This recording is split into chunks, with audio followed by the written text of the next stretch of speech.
Good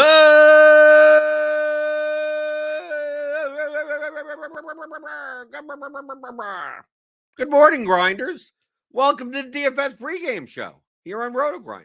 I'm Jordan Cooper, aka Blender Ed, Blender HD. If you want to follow me on Twitter, and it's Wednesday, October 12th, and it's kind of a wild card Wednesday. Whatever you want Wednesday, right? Watch whatever you want, ask whatever you want, right? We're kind of in a lull here, right? We got NBA starting up next week, so maybe there won't be much of a lull. We got MMA this weekend. I'll be talking about that on Friday, and the Ground and Pound podcast will come out for premium members here at RotoGrinders. We got MMA projections, we got MMA ownership, it's not a very good card, right? Next week is the card of the century, right? Next week, UFC 280. That's a loaded card. That's going to be one hell of it. It's from Abu Dhabi from Fight Island or whatever. So that's an early one, right? 11 a.m. Eastern card time, I believe. But there's stuff coming up, right? We got NFL. We got week 6, right? We got Commanders Bears tomorrow. Are you excited for that game? Commanders Bears. We got a Thursday night game that's going to be probably awful. But I'll be here answering your questions as I normally do here. Good morning, Wataz, Suki Singh. They always go together, right? Suki Singh has been showing up much later than Wataz now. Wataz is clearly ahead on coming in the earliest. DFIC is here, Matt Mears, Joe Mack, good morning. Real life pitcher. DFIC says, is it just me or am I blurry today? Am I blurry? Is it just, are you hungover or something? I don't know. Seem to be, I look as normal as I normally look. Maybe I normally look blurry. Maybe I'm Bigfoot, right? You always notice that the pictures of Bigfoot, they're always blurry. Maybe Bigfoot is blurry. Maybe that's the thing. But I have no idea. If you got anything you want to talk about, put it in the YouTube chat, right? What do I do normally during NFL season? And what should you be doing? Like Tuesday night, Wednesday morning? What should you be doing if instead of worrying about your week 6 DFS rosters, right? Are we playing Dino Benjamin or Kenneth Walker, Ramondre Stevenson, right? David Harris is out. We got Tua has just been ruled. I mean, he's not on the slate, but whatever. So people are worried about all of that. But we got props on Prize Picks and Underdog that come out, and you could find some good deals. If you want to sign up to Prize Picks and you're not already, take advantage of the free EV. All you have to do is compare statistical projections to what they got, and there's enough stuff off there, enough that it's plus EV. So you should be doing it. So go to Prize Picks, use the promo code Grinders. You get $100 deposit match bonus. So it's like free money. It's free money for you. So I've already gone in. Last night I put in 20. I have 20 props on Prize Picks, and they only have like the passing yards, the rushing yards, receiving yards up. Like some of this the other stuff is only up for the Thursday game, like interceptions and whatever. But I typically deal with pass yards, rushing yards, receiving yards, and then one like tomorrow they'll come out with like fantasy points tomorrow, Friday. A lot of times you can't find anything there that's worth playing. But these yardage props you can, right? I just see Blitz standard projections. Cardi updates the Blitz projections Tuesday evening, and he'll make usage adjustments today. So some things may change a little bit. I guarantee you, Pharaoh Brown's projection is going to go down. Okay, for some odd reason in Cardi's system or something, it has Pharaoh Brown is. I don't know what the Browns. They're just going to throw the ball to Pharaoh Brown apparently on the Browns. So don't go by that, right? I go to the Blitz projections here, right? I switch over to the Blitz projections. Someone brought that up in the Discord. It's like I guess we're guaranteed to play Pharaoh Brown, right? Where's Pharaoh? Did they fix it? Yeah, here we go. 15 points for 2,500. Yeah, I doubt that's his real. I doubt that's his mean projection. I don't think his average is 15 as the second tight end third tight end for the Browns, right? I don't know about it. But maybe it's prescient. Maybe it knows something. Maybe Cardi's algorithm knows something. but he'll fix it. He said he's going to look into it. I guarantee you that it's not going to be 15.4, right? It'll be more like 5.4, something like that. So don't look at the if you could even find Farrell Brown props, like don't go by that. DFIC asks, why don't you play playoff baseball? Too much like Showdown? Yeah, I'm done. I'm only one person. I like focusing on one thing at a time, or as few things as possible.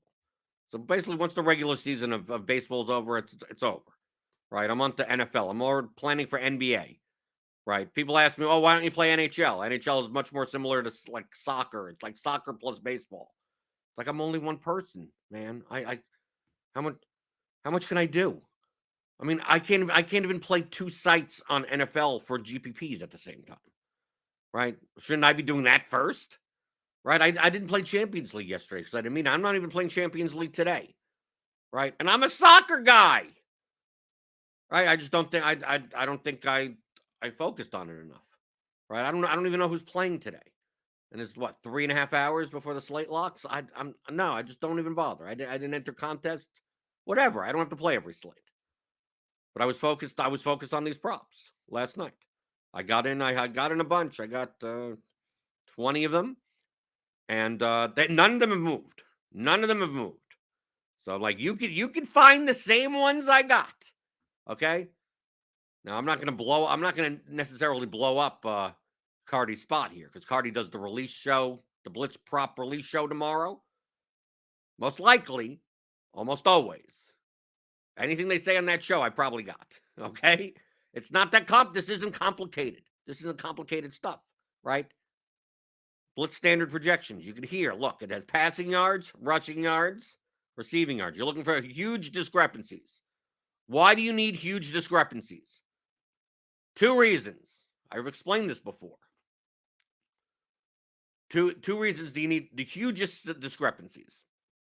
One, Prize Picks is fixed odds parlays. Okay, so no matter what two, if you can put two together, no matter what two you do, more or less, it doesn't matter, right? It's going to pay you 3x, which is really 2 to 1. You're gonna win 2x. You're gonna get paid 3x, which means for that parlay payout to break even, we could even go to the betting calculator on Action Network, who's part of the Better Collective family now, right? So we go to the parlay calculator, right? So if we add two bets together, right? Bet amount, if we bet $100 at minus 110, right? And minus 110, right? That should pay. It should pay $364 for 100. So let's put in that $25. Because we have it on Prize Picks, right?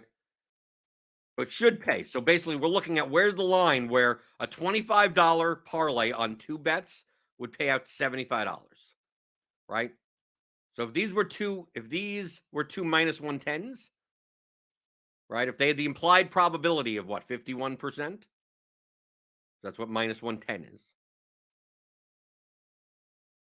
Then it wouldn't be worth playing because you're only getting paid $75. So where's that line that this payout on $25 becomes 75? Well, it just so happens it's about minus 137, right? 74.82. You're close.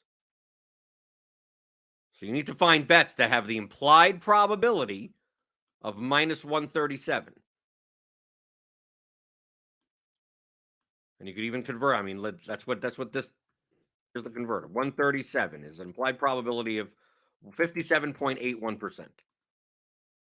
Around 58%. So if someone's projection mean-wise is, passing yards, 300, that's his 50th percentile. Around is 50 because we're dealing with means, not medians. So somewhere around the 50th percentile. So what yardage is the 58th percentile? Well, it's going to be significantly enough off. It's going to be 20, 30, 40 yards past there. It's not going to be like 5 yards. not going to be just a little bit. So people are like, oh, well, what's the exact formula? Dude, you don't even need an exact formula. You need the discrepancies that are so wide that they'd be obvious. Okay, so when people, I need the exact number. You don't need it. I'm telling you, you don't need it. You can eyeball this stuff. If it's close, don't take it. Okay? I'm trying to make it as easy as possible for you. Once I start involving, okay, you need to make a Poisson distribution, right? You could do it the real way. I could do it the real way. But you don't have to. If let's say you're off by 1% and something like that in the wrong direction, what's the worst case scenario? You got your money in a slightly negative EV. That's it. And once you're putting in 20 a week or 25 a week, yeah, maybe that happens. Maybe the line moves against you. Them's the risks. Sure, I get it. But in general, you're looking for large discrepancies, large enough to account for the fact that these fixed odds parlays, you need 58% win probabilities, and the fact that the projections you're looking at are mean projections and not median projections. The mean and the median are not the same. Now, they'll probably be close to each other.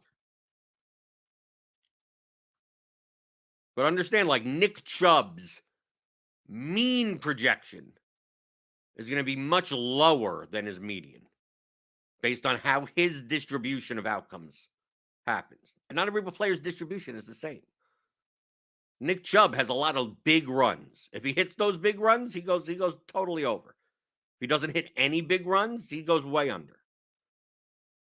So while his mean could be 83, his median may be much higher. And then vice versa. You may see the median of 60 on a receiving yard prop. The mean of 60. But his median is really like 68, right? Or 65. So you need to make up for the fact that the mean and the median are a little bit further apart from each other. So when that comes, like you're looking for discrepancies of 15, 20 yards, more than that on rushing and receiving props. You're not looking for 5 yards. You're looking for passing yard discrepancies of 30, 40, 50 yards. Oh, this is 12 yards apart. Well, that's not enough. And then you have to get them before they move. Because I guarantee, like, out of the 20 that I got, I'm nearly positive that at least 15 will have moved in my favor by Friday. At least. Some of them, I suspect, maybe not. I could tell which ones. Which ones the blitz tends to be a little bit more over than others. So I'm looking at my sheet.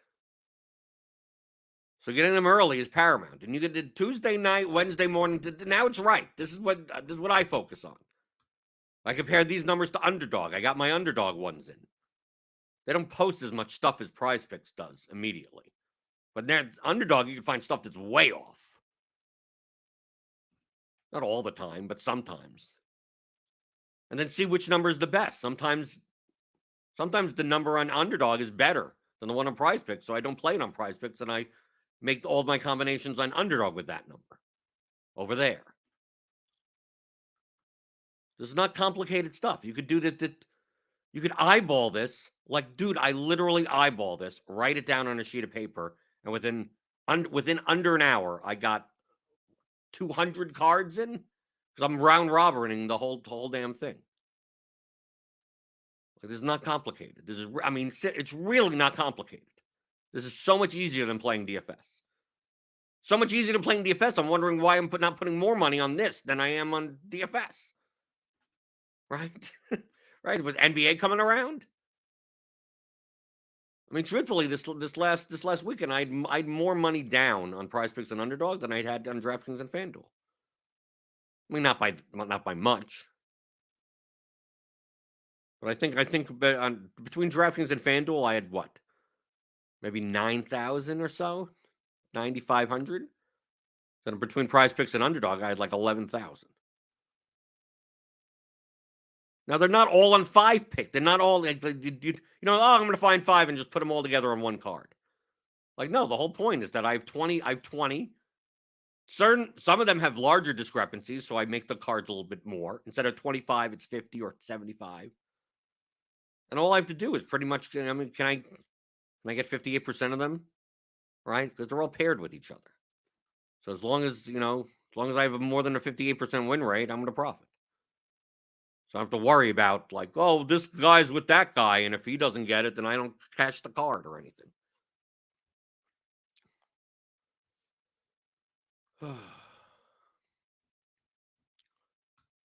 And the thing about prize picks also, and underdog, is that they don't mind correlation, which does help you. If you find multiple plus EV props, build 5 flexes of them. Don't build the 3s and 4s. The 3s are much better on underdog because they pay 1x additional. They play more. The 4s are, they are what they are. The 5 flex are fine, only because they give you that little extra equity when you get 3 right. So the 5 pick flexes are fine here on Prize Pick. So that's what I do. So I put in all my stuff. I have my entries in there, but I haven't put in any, like, the correlated stuff. So, like, for instance, I'll give you a little freebie, I guess. Like I said, all this stuff, these are no takes. There's no nothing. I have to repeat this because people ask. I'm going to have this show. People are going to listen to this show. Someone's going to watch the show. Someone's going to DM me. Okay? That literally said, I watched your show this morning. What system do you use in order to do prize picks or whatever? I've repeated myself. I've tweeted it. I don't know how many times. I literally, understand the word literally. Okay? Go to this page. You could look at the URL, the Blitz Standard Projections page. Okay? If you subscribe to the Blitz, you would get to this page by going to NFL, the Blitz, finding the link that says Blitz Standard Projections, and you go to this page. Okay? Well, do you take it out? Like, no. Listen to me. Okay? Listen to me extremely closely. People have no attention span whatsoever. Okay? I go to this page. You see this passing yards column? I just sort by this column. Okay? You see the player names over there? These are the quarterback names. Josh Allen, 314. Tom Brady, 310. Herbert, 295. Okay? I put this tab on my other little screen so I could look at it in one place and then look at prize picks in another place. And I go, look, Carson Wentz, 227.5. Then I find Carson Wentz, 227. Okay, that's not a half a yard discrepancy. Not good enough. Okay, now I'm going to go to the next one. Justin Fields, 165. Let me take a look. 165. He's at 183. That's not enough. Okay. So you see what I did there. Okay. We pay really close attention. Really close attention. I compare 2 screens to each other, and I do it manually. Literally manually. I don't pull this into Excel. I don't run it through anything. There's no proprietary thing. I'm literally doing what I do. I'm showing it to you right now. Okay? I could swap between tabs. You see on Chrome, you're able to swap between tabs. You're able to move a window so you don't have to swap between tabs, so you could look at one while the other one's open. That's a feature of computers and web browsers. Okay? I'm looking at one number, and I'm comparing it to the other number. How many numbers are here? Oh, a bunch of them. Well, I go one by one. Now I go to the rushing yards. Carson Wentz, 10.5 rushing yards. Let's find his rushing yards. I manually go, and I look for Carson Wentz, right? You could even use this, make it a little bit faster. There's this little find thing on Chrome or on any web browser. I could type in Wentz, and it'll take me to that line. I look for his rushing yards, and it says 11. Then I look, and it says 10.5, and that's like, that gap isn't wide enough. So I move on to the next one. And I just keep on doing this, and I find the ones. If Justin Fields was 40.5, and I went to the blitz, and it said 17 trillion, I'd be like, that's a big gap. Let me bet the over. Right? So I write it down on a sheet of paper. Literally write it down on a sheet of paper. Literally write it down on a sheet of paper. Okay?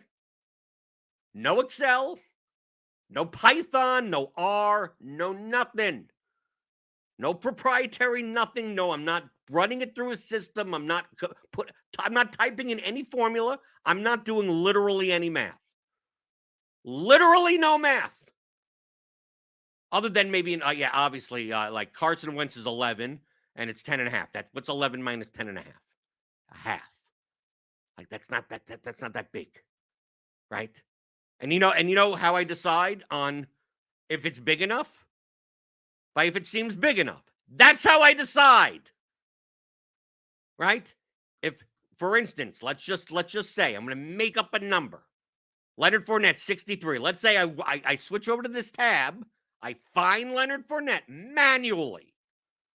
I look for it. I look like human eyes.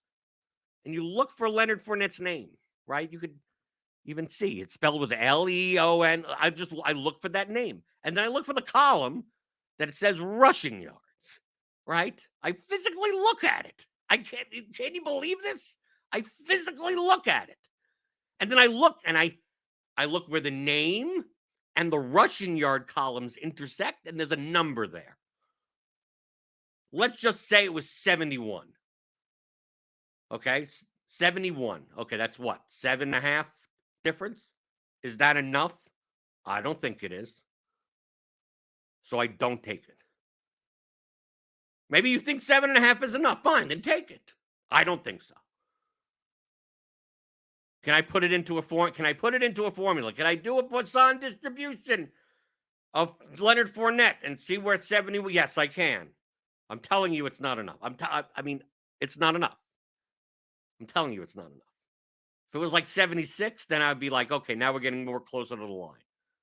71 ain't enough. Okay?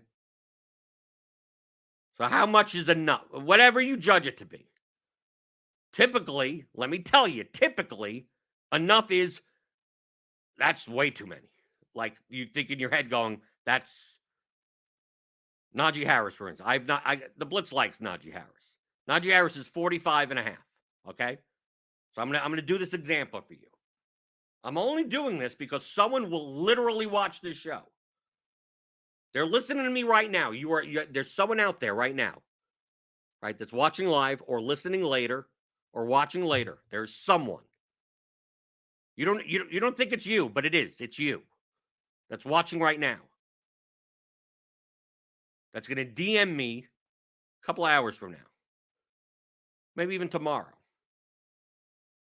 and ask how do I determine what prize pick props that I take? Do you do X, Y, and Z? It's like you literally watch the show. Like, I don't know if you understand what the word literally is. Like, I literally showed you. So that's, you really just compare the thing. Yes! What's so complicated about this? This isn't complicated. Why you don't have to make it more complicated? Well, it can't just be that easy. Yes, it can be that easy. You're using the projection. You're using a projection model, right? And you just manually compare them. Najee Harris, 45.5. Let's take a look at rushing yards. Okay, so here we're going to sort by rushing yards, right? Okay, that's what rushing yards mean. Okay. We see these names on this side. These are player names, right? I could scroll over here, even put the column next to each other. I could even find Najee by using the find function in my browser, but no, I'm just going to scroll. Is Najee Harris's name Ramondre Stevenson? No, it's not. Is it Jonathan Taylor? No, it's not Nick Chubb. It's not. Okay, keep on going. Najee Harris, 66. You see right here. Or right up here. Najee Harris, mean rushing yards, 66. Okay. What's his prize pick? 45.5. That's 21.5 yards. That seems like a lot. More. Welcome to the process. There's nothing more than this. Okay? There's nothing more.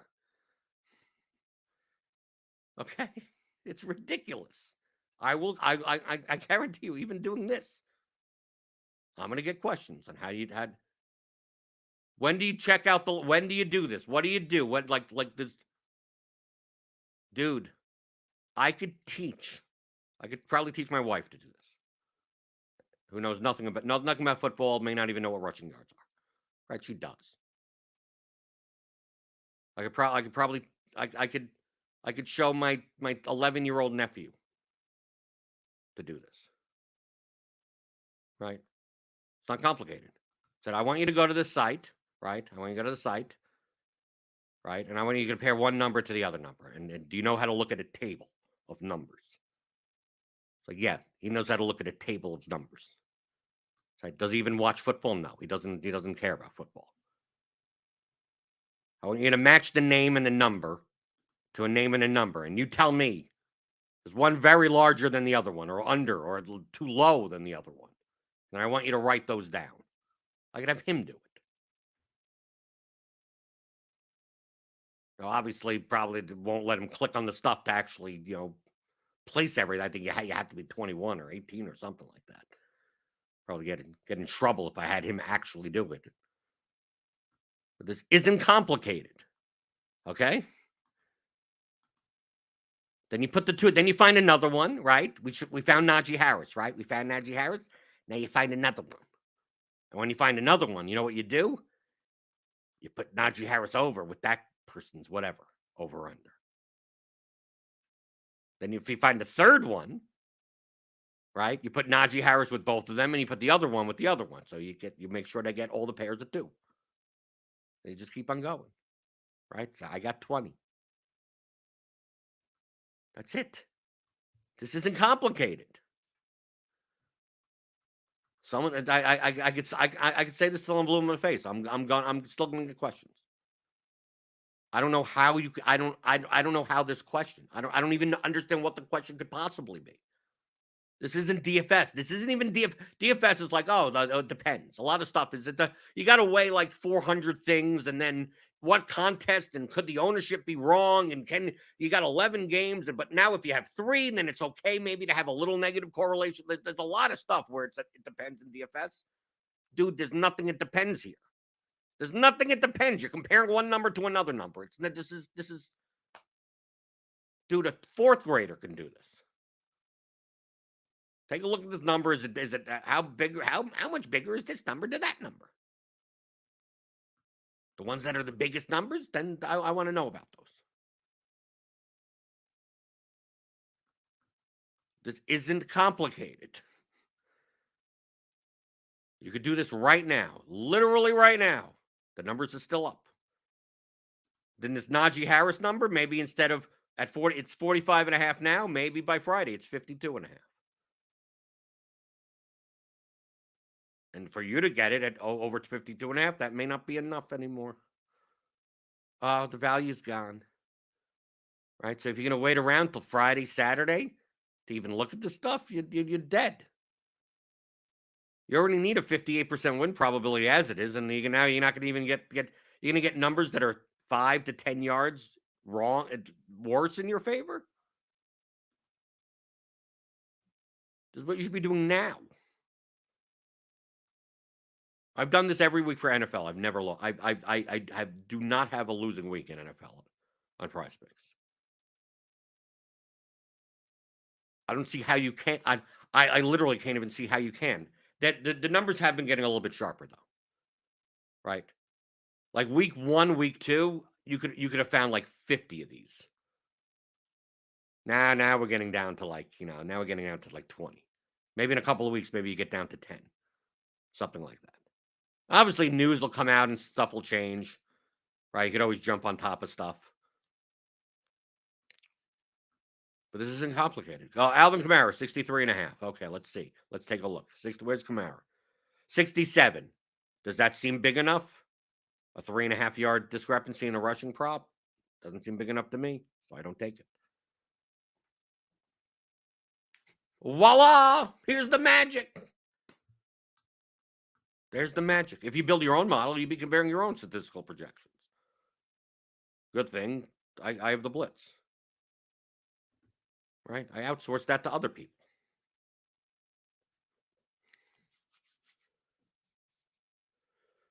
Rob Gardner, don't want to take you off topic, but that's fine. No, this is Wild Card Wednesday. If you have time, can you briefly talk about how you stack and correlate in soccer GPPs?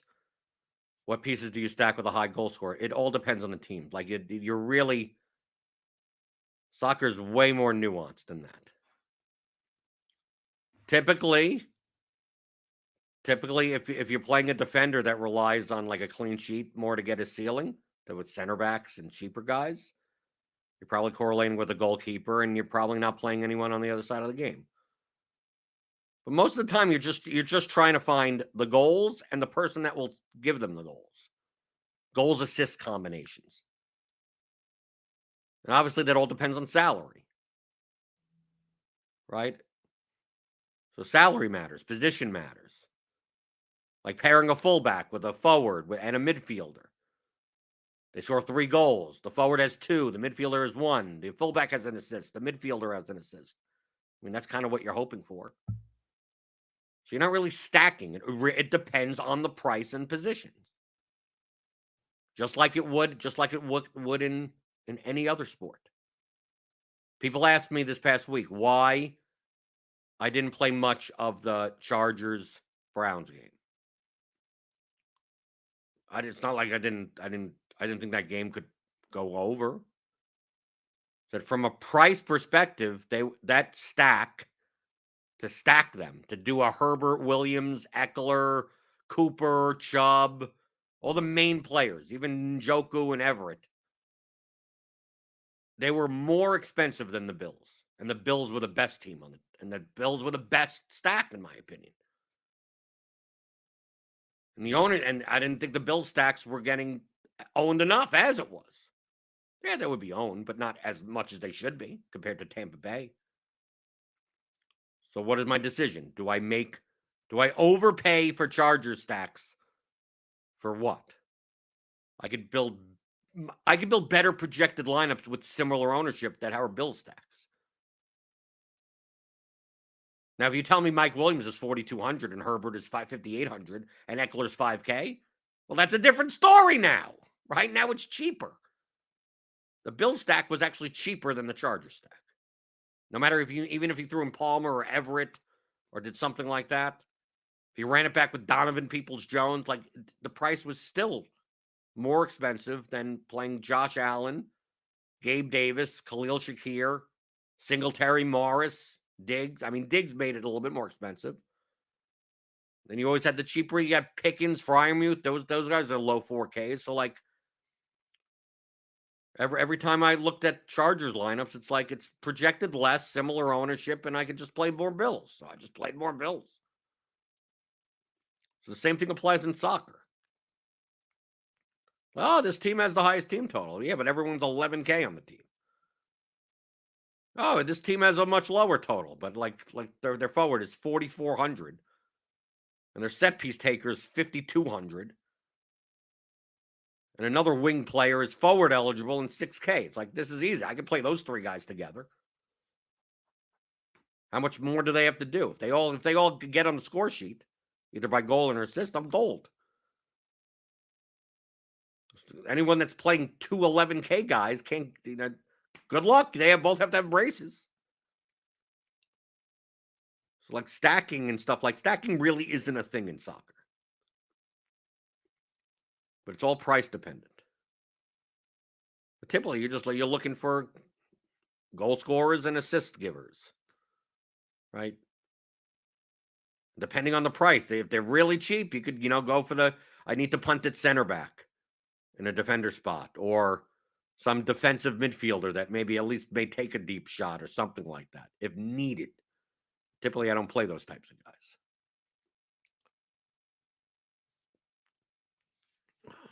Rob Gardner says the assist is what I have a hard time finding. Yeah, well, typically it's going to be an attacking player. Typically it's going to be someone in the front line of some type or a fullback, right? An attacking-minded fullback. Much less likely to be defensive midfielders. And also, I mean, half of goals don't even get assists. So it's like you may not even get assists. Typically, it's a goal scorer plus a high point per dollar value other guy, right? You could look at the RotoGrinders projections for soccer. Just sort them by the point per dollar column. It's like, oh, okay, I'm going to take a high anytime goal scoring odds scorer, but you could sort by raw points in the RotoGrinders projections and then pair them with whoever seems to rate out well from a point per dollar standpoint. Right? That's an attacking player, not a $2,700 center back. And there you go. There you go. Pair them together. Or don't pair them together. Stack an entire team. I mean, I won a king of the pitch ticket by basically playing, 4 or 5 Chelsea players this past slate, this Saturday slate. Because everyone was playing Man City players. So I'm like, I'll play Sterling, Pulisic, Mount. Right? They're attacking front three. And then I played Havertz also, right? I played Sterling, I played I played like all of them. I played Havertz and Pulisic, right? I didn't play Sterling. Then played Koulibaly in the goalkeeper, right? Because I needed to punt somewhere, so I'll punt with the center back. And I already have Mount, and Mount is a set piece taker. So if Koulibaly does get a goal, it probably came from a corner from Mason Mount. Anyway, and I get the clean sheet and the win. There you go, all correlated. And then once I'm done with that, then just fill out the rest of the lineup with whoever. Whoever best point per dollar was. Cash plays, right? You put in Trippier or Cancelo, you put in De Bruyne, and you're fine. There you go. You're good. Rob Gardner says, by the way, my ROI is up dramatically since buying the advanced course. Thanks for your hard work. It's not that hard. Maybe I shouldn't say that. It's not that hard. It's really not that hard work. Look at how much stuff I do. I'm on here every day. Right? So if you want your ROI to be dramatically up, possibly, right? Probably, like Rob, get the Theory of Daily Fantasy Sports. How to apply profitable DFS strategies for advanced players. 10-chapter audio course, and it also comes with custom tools from Microsoft Excel. I've showed off on the show before. Theoryofdfs.com. MJC, do you like the idea of limiting a player pool to 20 to 50 line? Okay, this I don't limit anything. So you're not spreading yourself too thin, but also to maximize potential outcome. Now, I don't limit any. I don't think in terms of that. I'm just trying to build plus EV lineups. I don't care if I have 100 players or 20 players. If there's only 20 players in the pool that make plus EV lineups, then I only have 20 players in my pool. There's 120, then I have 120. I don't care about, I only have him in one lineup. So is it a plus EV lineup? Yes. So what do I care if I only have one? The only reason that you'd be more spread out, less spread out, these are all diversification questions. You can build 50,000 plus EV lineups and have no Saquon Barkley. Right? Half of those lineups have Saquon Barkley, but half don't. And you just choose to play 20 of the ones that don't. That doesn't mean it's like, oh, I can't believe you're not playing any Saquon. Like, you can do whatever you want. You can't think in those terms. Those are diversification questions. There's no strategy involved in that. If you want to limit the player pool, fine. If you don't, fine. Just build plus EV lineups. It doesn't matter. Tyler Jackson, I know there's more of a risk diversification question, but do you hit the same props on underdog as prize picks if the lines are the same? Yes, I do. I include Najee over if you find different lines on UD that are plus EV to round robin. Yes, I look on underdog also. If I find a better number on underdog than I do on prize picks, I play it on. I don't play it on prize picks, and I play it on underdog. But if I have the same number, I'll hit it everywhere. Because there are limits on these sites, right? You get to a certain point, they say no more, right? It's too much on a specific player, too much on a specific day, right? You have a daily limit, right? You hit your daily wager limit, right? So you gotta spread it out a bit, right? So Places I could get this down. And then on underdog, they may have different numbers for different things. Right? Maybe something's close to the line, but on underdog, they have it like 7 yards higher. And it's like, well, I like the under was close as it was on Prize Picks, and now the under is definitely good on underdog. So I take the under there, or whatever it happens to be. Also on underdog, they put up the rushing plus receiving props earlier. Right? Sometimes the underdog has different stuff up earlier than Prize Picks. So it may be that like I won't take something, like a rushing like Barkley or something. I'm just making an example, by the way. Like, let's say Barkley's 77.5 here, but on underdog, they don't have a rushing prop yet. They have like 98.5 rushing plus receiving. So I have to look on the blitz to see if it's worth doing there. So it's like it's not the same prop. It's like underdog, they probably have a Najee rushing plus receiving prop. I haven't looked. I think they have a regular rushing prop. Do I have that on underdog? I have something on underdog. I got 5 things on underdog right now. Rob Gardner says the underdog sharper than Prize Picks. So anytime blitz is way off Prize Picks and underdog is closer, you're on a good line. Yeah, that's correct. But sometimes underdog is openers. Sometimes they're really bad. Sometimes they're really off. But they fix them much quicker. And also, once the sportsbook lines come out for some of these props, they get way more efficient. Because then they're basically Prize Picks and underdog are just going to basically try to match with FanDuel or BetMGM. Because that Prize Picks and underdog come out with these numbers before the retail books come out with their prop numbers. That's why getting them early before they have before the sites have another market to compare it to.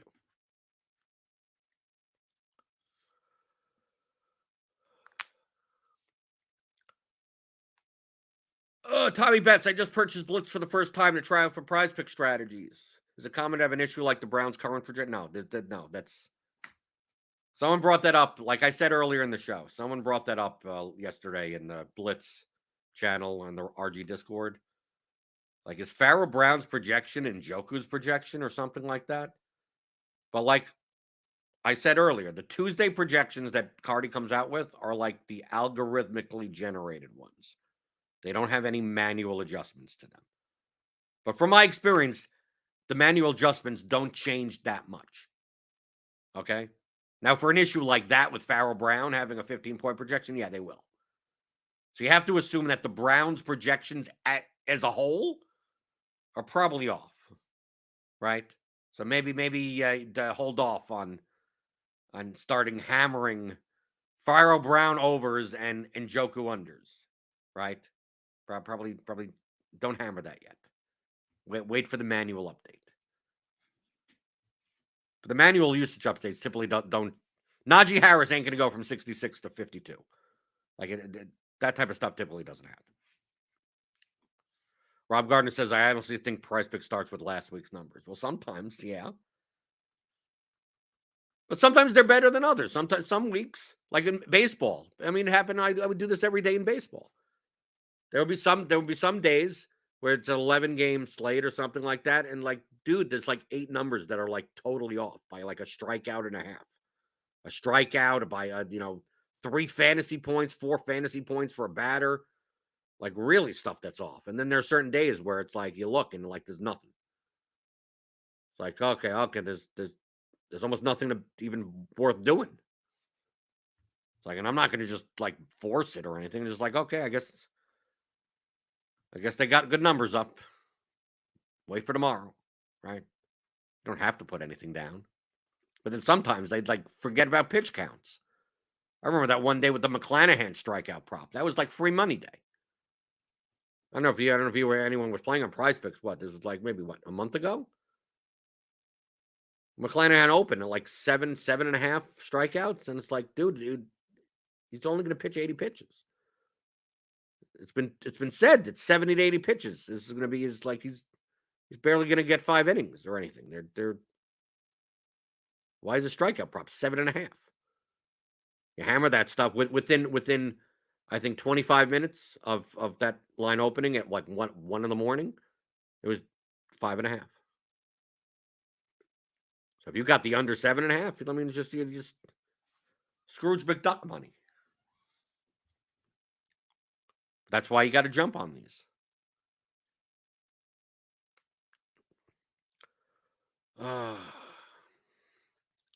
Smooth Jimmy Apollo, Morning Blender. For curiosity, what's the general rule and thumb for salary projected value, salary adjusted value? 3x? No, you have to add a constant to it. Explain about 3x plus 7 on DK. Yeah, that's something like that.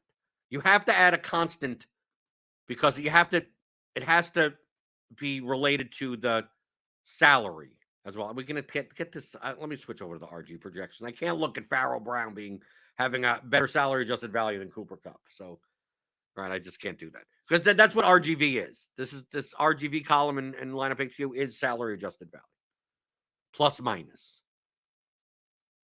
Because the cheaper players like Marquez Valdes-Scantling at 4,500, like has a 2.91 point per dollar value, but for raw points, he's only 13 raw points. So like for 4K, that's fine. But you kind of need more, like in basketball. Basketball's the perfect example. You'll constantly find in basketball, very often, some 3K player that projects for 18. Okay? That's 6x. And there's no other player on the slate that projects for 6x. But 6x of a 3K player is only 18 points. 6x of a 10K player is 60 points. That's worth way more than 18 points from a 3K player. So how many points do you really need from a 3K player for them to be as worth it from a salary adjusted standpoint as a 10K player getting 60? 8x? 10x? So that's why you add the constant to it. So a 3K player, salary adjusted value, should be in basketball, it's more like 5x plus 10. Right? So a 3K player needs to have a, decent enough projection to get like 25. Like that would be fine. I mean, for GPP especially. Yeah, if you're punting and median for whatever. So yeah, 3x plus 7 for NFL. I mean, you could tell. I mean, you could even do the math, right? Ramondre Stevenson is 6K, right? His projection is 18.64. So what would be the line that he needs to hit, right? 3x plus 7, 18.25. So that would be like the smash score, which we'll have in basketball.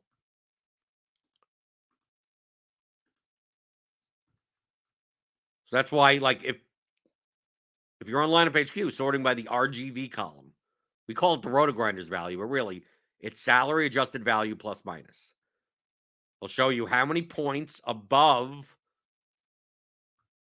their median projection is from their, like, what you expect for a player from that salary to give you. And weighted for salary. Romeo Dubs is like, oh, well, he's a good point per dollar value. Yeah, he's fine point per dollar value, but I'd still much rather get like 22 points from Barkley than 14 points from Romeo Dubs. It's more raw points. So that's the weird thing about tools like Lineup HQ and about using the RotoGrinders projections. You don't have to do any of those calculations. You don't have to do anything. It's there. It's literally in a column for you.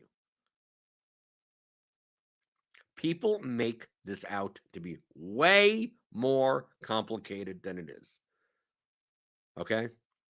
Or they just I don't know. I don't know what they're watching and listening, and they just don't. They go, oh, that can't be the way.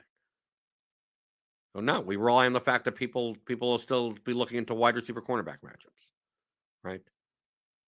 People will be looking at team totals. Like they're all in the numbers already. Everything's already there. It's already there. Well, how much of this guy should I have? It doesn't matter either. It's already there. Everything's already here for you. Then people look at this and then they don't even know what they're looking at. They go, well, I don't want to build this lineup anyway. I was like, great. Don't build good lineups. Even the people with the tools. Oh, I'm going to subscribe to this and then build bad lineups. Okay, that's fine with me. Fine with me. Totally fine. Thank you for paying the rake.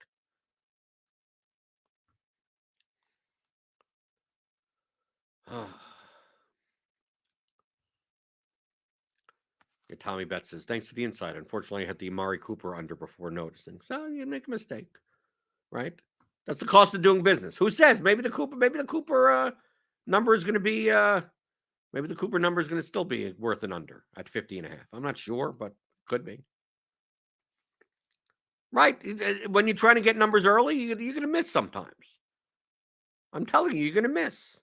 On 20 of these, it's quite possible on the 20 that I have, maybe one moves against me. Right? It's like the blitz is higher, but no one else wants to. Right? And it moves again, and the number gets worse. It's like I should have waited and then bet on that number. I have it 2 yards worse now. Yeah, that'll happen sometimes. Not get them all. But on most weeks, 75+% of my numbers move in my favor. That's just like if I build 100 lineups on Sunday, I'm going to get some negative EV1s. You're going to look at one of my lineups and go, why'd you build that one? And go, it's a mistake. Stuff happens. I didn't look through it all close enough. I misprojected ownership, right? I mean, that stuff like that happens. You're not going to be perfect. Make mistakes all the time. The top players make mistakes all the time. I make mistakes all the time. I just make them less than you do. It's a game of who makes the least mistakes. And then hopefully variance is on your side. And there you go. Welcome to DFS. But DFS is so much more complicated than stuff like prize picks and underdog and prop betting. It's not, I mean, dude, you look at one chart, you look at one table and you compare it to another table. I mean, like, if you can't do that, I don't know how do you tie your shoes in the morning? I mean, that's what I think, but that is what I think. So when people ask me questions about this, I go, how much more can I say? Like, there's nothing more. There's nothing more than this. Can you compare these two things quicker? Yes. Right? You could download you could scrape or get the CSV for the blitz projections. You could scrape prize picks and have it just go and then show you in color coded. Or you could do it because obviously there's no automatic way to put in the cards here. But instead of going one by one and comparing it, eyeballing it, like you could set up something in Excel to just I'm going to grab all this information, compare it, and sort it out, and say here at the top and whatever, and there you go. You can do that.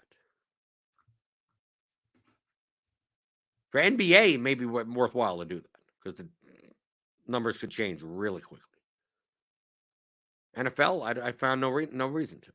Dude, the same. Look, I put in my prize picks like what 14 hours ago, and nothing has moved. So what's the worst scenario? So I don't have to. I went through one by one manually, right? So you could do the same thing. So why am I setting up systems that typically for me break all the time? Or something happens, one number's in the wrong column, and next thing you know, I'm betting, Khalil Herbert overs because it says 68 for no reason. I go, why is that happening? Right? Because some data is misaligned. That's what always happens to me. So I don't trust it as much as some other people. So I'm like, I'll just do it manually. I don't mind. I'll take the extra time. What else am I doing? I'm not doing anything. 9, 10 o'clock at night. I'm not doing anything. There's nothing going on. So I'll sit here. I'll write it. I'll write it down on a piece of paper also. So I have a nice. You remember things easier when you write them down. Then you could compare. Then you X and I'm going to take this one and put it on a card with all of these other ones. Okay, and then X that out and then go to the next one. It's so easy to keep track. Right? And then when a line moves, you underline it. You make it signify that you're done. You're done with that prop, and you move on. So if you find another one, you could now pair it with the ones that are available. This isn't complicated. You don't have to do much. You really don't have to do much. After the show, well, you know what I'm going to do? I'm going to go to the bathroom, right? I'm going to open up Underdog and see, did they update some stuff? Is there new props up? No, yes. If it's yes, go look what they have and go, is there anything that seems off? No, yes, this one maybe. Then, like 2 hours later, let me check it again. Right? What time did they go? Whatever. Whenever time they go, whatever. I don't know what time. Probably after the Thursday, because all these other ones are Thursday night's game. So it's like probably after that Thursday night game, they'll put up something else. They'll put up rush attempts or something, and it's like I'll check it whenever. Fantasy score. They got the fantasy score. Yeah, but this is all for just tomorrow's game. Whenever they go up, they go up. I check it. If I see something, I say something. Right? I write it down. Can I pair it with other ones? But most of the time, I don't find. Most of the time, like the 20 that I have right now, most likely not much more is going to be added to it. And by Friday, 15 of them are going to move. There'll be no more value with them. So like, but I know. I said this before. I know. There are people that are literally watching the show right now. You're watching the show. They're going to DM me saying, well, do you do this? Like, did you watch the show? I literally showed you. I said, but you could do this. Yeah, I showed you what I do. Or people that have watched this show that on Saturday say, well, what props do you like? What prize picks? It's like nothing now. Or like what happened last week. Someone messaged me because I posted like the week before. I posted like on Friday. Here's the stuff that I got, and all these lines have moved. So I mean, like I showed. It's like this is the importance of getting this stuff early. And then I got a message after Sunday night. I tailed you on all. I took all the stuff that you got that you posted. I said, what? Yeah, the bad numbers, right? He said, and he said, I said, I won all the same ones that you did except for Brandon Cooks.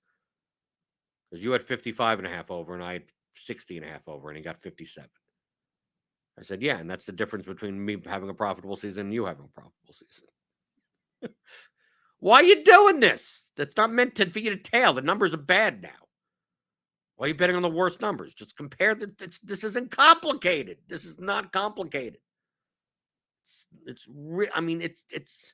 I literally showed it. There's nothing more. There's nothing more. There's no questions that didn't be asked. There's literally nothing more. I don't know how many times I have to say that. Do people watch these types of shows and think like, oh, that's what he's telling us, but he really does this? Like, is that what people think? Oh, he's showing us like, oh, this is how the lame people do it, but the real sharp people do it a different way. Is that what people think? Do the real sharp people do it a different way? Probably do it a little bit more automated way, but they're doing the same thing, right? So I don't know. Do people just not believe that? I don't know. I'm 100% transparent. I show you literally exactly what I have to do. What I do. This is what I do. I'm up God knows how much on prize picks. Underdog. I mean, this is easy. I almost feel like why haven't I been doing this for as long as they've existed? I also understand that, like, look how much stuff they got up here. They got MMA, right? They got stuff up here. There's like I found 20 in NFL, but look how much stuff they got up here. Like there's tons of stuff that's horrible, right? They're trying to give you coin flips and charge you, a 16% hold on coin flips. Like it's awful. So that's why you got to find the best numbers and the biggest discrepancies between, if you're originating. If you don't, like 99% of this stuff is horrible. It's awful. The 1% of stuff is profitable, and if you can find the 1%, you're good. It's not that complicated. Look, MMA. I mean, look. How do we do MMA? I like the fight time stuff. Okay, we'll do this before we go. I mean, I just see this right now. right? I'm going to literally do, okay? Everyone let's gather around. I'm going to do literally what I do for MMA fight time props on Prize Picks. I'm just going to show you. I'm not going to hide it. I don't hide anything. I literally show you. And people still ask questions as if there's something more to this. Okay? These fight times, right? I'm going to go to fightodds.io. Right? Okay, so I'm going to look for the fight. Okay? It's like Victor Henry. This basically means go to the distance. 14.75, Victor Henry. So I'm going to find the Victor Henry fight against the Suncho, whatever his name is. I'm going to look for the line. If it's up, fight goes the distance. Minus 140, plus 110. It's not good enough. It's close, right? If this was like minus 155 or something and plus 130 or whatever, then that would be like a minus 130. So then you just go over, right? It's close. I'll have to monitor that, right? If I had to choose, it would be over, right? Because you're looking for the appropriate one. Manny Martinez, 12.5. That's the over two. That's basically over 2.5. Right? I'm going to go to the Manny Martinez fight. Man, where's Manny Martinez? Where is he? He's somewhere. Is it not up? Am I missing something? Oh, Liam. Okay. All right, man is his nickname. Whatever. So we're looking for the over 2.5. Minus 127. Yeah, this is more of a coin flip. So nope, that's not good. Right? Menafield, these are much harder. Like, dude, these are like 1 round props. You'll have to be able to judge them for yourself. But here, 12.5 for Askarov versus Royval. So you found Askarov, Royval. So we're looking for the over 2.5. Minus 130 plus 110 on some offshores. Not good enough for price. Not good enough for Prize Picks yet. That goes up to 150, minus 155, minus 160. Then it's fine. There you go. If I saw the Victor Henry one was like minus 155, I would have said, okay, let's pair this up with all my NFL with all my NFL props. Right? I'd be putting in Najee Harris over and do $25 ones for all of them. There you go. That's it. There. I showed you. I don't see what else. What else I could show you? This isn't complicated. Hit the thumbs up button, right? Hit the over on the thumbs up button, right? Hit the more on the thumbs ups, less on the thumbs downs. Hit the subscribe button if you're new here. Hit the notification bell to always know when we go live. Right, we got stuff on the channel. We got Swolecast on the Swolecast, and they're on the other channel. Scores and odds. Got betting stuff. We got NHL. We got NHL content, right? We got NHL stuff for premium members. Champions League soccer, which I'm not playing today. I mean, I guess I could, but I don't know. I'm not in the mood. Just not in the mood. I haven't looked to see who's even playing. But we have projections for that. Hey, if you want to just jump in, sign up for RotoGrinders Premium. Click on that link in the description. Get $10 off your first month. And as always, a lot of the stuff that I talk about on the show, conceptually, strategically, the math, the probability, the statistics, all of that is in the Theory of Daily Fantasy Sports. The new For Advanced Players course, 10 chapters, 6 hours, plus all of the custom tools from Microsoft Excel. They come in here. I don't see how you can't be a profitable DFS player with this. There's nothing more I could show you. There's nothing more you could really use without programming it yourself. So go to theoryofdfs.com, pick that up, and we'll be back tomorrow. Maybe talk about the Thursday Showdown. See if we could build. Let's see if tomorrow we can build some Commanders-Bears Showdown lineups that don't make us vomit. Right? How owned are the kickers and defenses are going to be tomorrow? Probably heavily owned. That means I'm probably going to be playing the opposite of that type of. Hopefully it's a shootout. Probably won't be. Probably double kicker lineup wins again. I'm getting sick of the double kicker lineups. But we'll cover that tomorrow, and then answer your DFS strategy questions. like I always do here. I do. I try to, even the stupid ones, right? I do that sometimes. Monday through Friday, 11 o'clock Eastern, on the DFS pregame show on RotoGrinders.com.